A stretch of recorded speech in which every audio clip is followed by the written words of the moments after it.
दोस्तों नमस्कार, स्वागत है आपका यूट्यूब चैनल एबी टेक में। आज है 3 अप्रैल 2025 और जान लेते हैं आज की महत्वपूर्ण खबरें जो आज के प्रमुख समाचार पत्रों पर छाई हुई हैं। सबसे पहले यहां पर देखिए अपडेट है कि प्रवक्ता भर्ती प्रक्रिया में बदलाव। आप लोग जानते होंगे लोक सेवा आयोग से प्रवक्ता की भर्ती आती है, लेकिन यहाँ पर अब बड़ा बदलाव हो चुका है। यहाँ पर बात हो रही है दोस्तों जीडीसी प्रवक्ता भर्ती की। आप लोग जानते होंगे जीडीसी का मतलब होता है गवर्नमेंट डिग्री कॉलेज है। तो गवर्नमेंट डिग्री कॉलेज में यहाँ पर नॉर्मली असिस्टेंट प्रोफेसर बोलते हैं, लेकिन यहाँ पर प्रवक्ता भी कहा जाता है। तो उसी के बारे में यहाँ पर अपडेट है कि प्रदेश के महाविद्यालयों में असिस्टेंट प्रोफेसर यानी प्रवक्ता के 562 पदों पर शुरू होने जा रही भर्ती में लोक सेवा आयोग ने चयन प्रक्रिया में बदलाव किया है। अब स्क्रीनिंग परीक्षा में बहुविकल्पी के बजाय विस्तृत उत्तरीय प्रश्न पूछे जाएंगे व इसके अंक अंतिम परिणाम में भी जुड़ेंगे। यहाँ देखिए डिटेल से दिया गया कि अब गोला काला करने से नहीं चलेगा काम, विस्तार से लिखने होंगे उत्तर। तो राजकीय महाविद्यालयों में असिस्टेंट प्रोफेसर भर्ती के लिए आयोजित स्क्रीनिंग परीक्षा में अब ओएमआर सीट पर गोला काला करने से काम नहीं चलेगा। स्क्रीनिंग परीक्षा का पाठ्यक्रम संशोधित किया जा रहा है। अभ्यर्थियों को अब वस्तुनिष्ठ की जगह दीर्घोत्तीर्ण सवालों के जवाब देने होंगे। अभ्यर्थियों के चयन में स्क्रीनिंग परीक्षा के अंक भी जोड़े जाएंगे। आप लोग जानते होंगे लोक सेवा आयोग सबसे पहले स्क्रीनिंग परीक्षा कराता है। स्क्रीनिंग परीक्षा में जो है बहुविकल्पी क्वेश्चन आते हैं, लेकिन अब स्क्रीनिंग परीक्षा में भी दीर्घोत्तरीय प्रश्न आएंगे।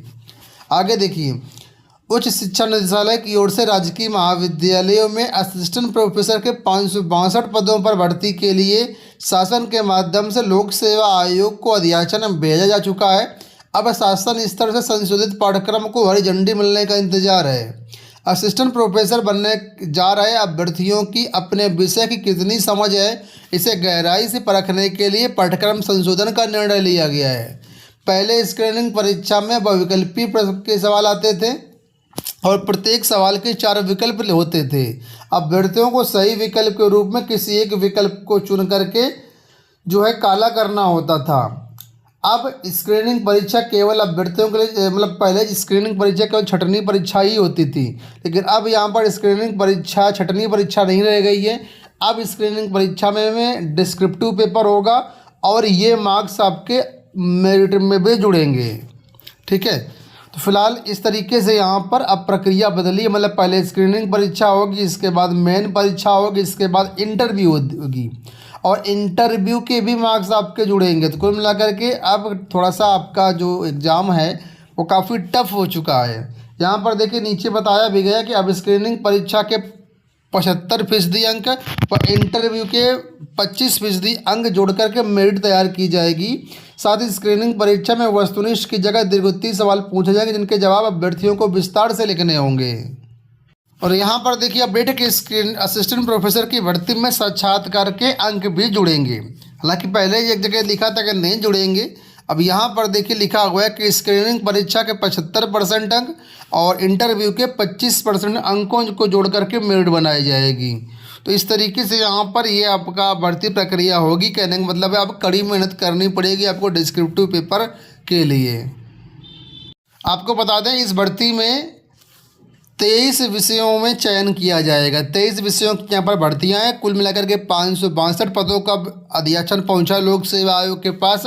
उसमें से कितने कितने पद हैं वो इसका पूरा विवरण आप ये लोग यहाँ पर दे सकते हो कि जिन 23 विषयों का अधियाचन भेजा गया है उसमें से वाणिज्य के सर्वाधिक 65 पद हैं, अंग्रेजी के 47, समाजशास्त्र के 43, रसायन विज्ञान हिंदी के 41 पद हैं, अर्थशास्त्र 37, वनस्पति विज्ञान, जंतु विज्ञान, गणित व शारीरिक शिक्षा के 33 पद हैं, राजनीति विज्ञान के 29 हैं, इतिहास के 23 है, भूगोल 22, गृह विज्ञान 20, मनोविज्ञान संस्कृत के 17 और भौतिकी के 14 पद खाली हैं। इसके साथ ही शिक्षा शास्त्र में 6 पद हैं, उर्दू, संगीत गायन वादन सांख्यिकी 1 पद है, कंप्यूटर साइंस में 1 पद है, पर्शियन का भी 1 पद है।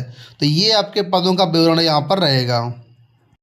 यहाँ पर देखिए प्रवर्तन कांस्टेबल की लिखित परीक्षा 11 मई को।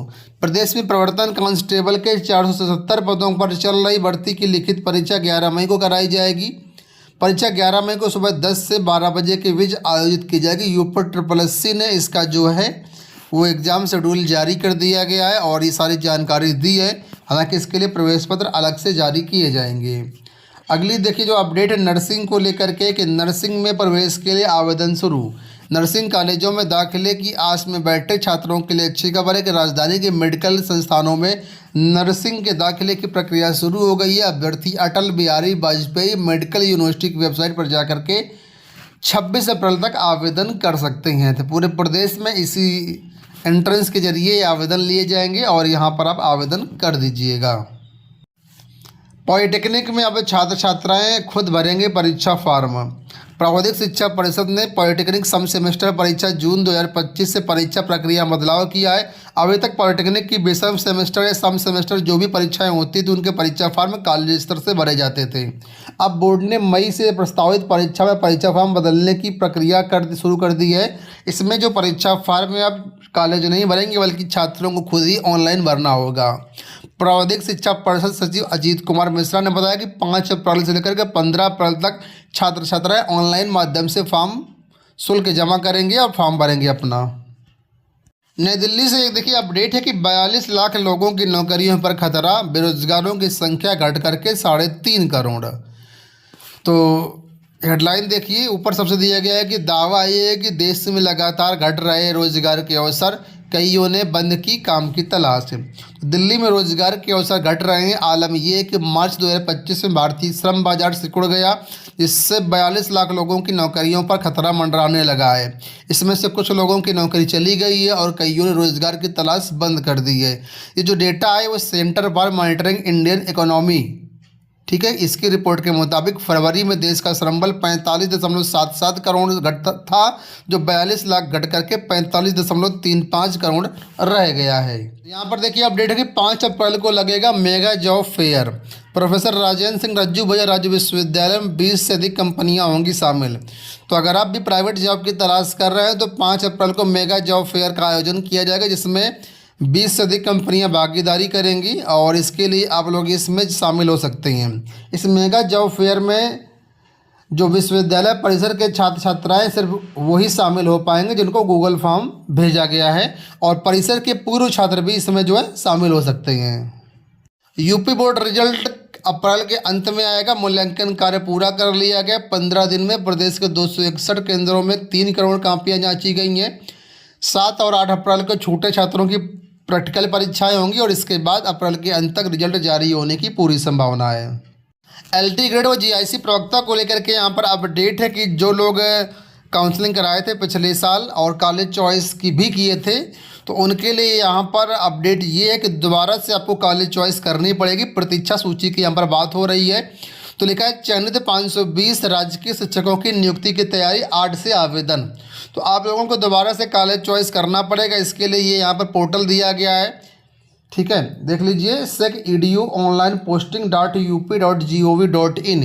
इस वेबसाइट पर जाकर के आप लोग जो है 8 अप्रैल से ऑनलाइन अपना जो है कॉलेज चॉइस कर पाएंगे। 13 अप्रैल तक यहाँ पर आपको मौका मिलेगा, ठीक है। एलटी ग्रेड 2018 और जीआईसी प्रवक्ता 2020 के जो भी अभ्यर्थी जो प्रतीक्षा सूची में थे उनके लिए अपडेट है। और इसके बाद यहाँ पर आपको जो है कॉलेज अलॉट किया जाएगा और इसके बाद आपका यहाँ पर जो है नियुक्ति दी जाएगी।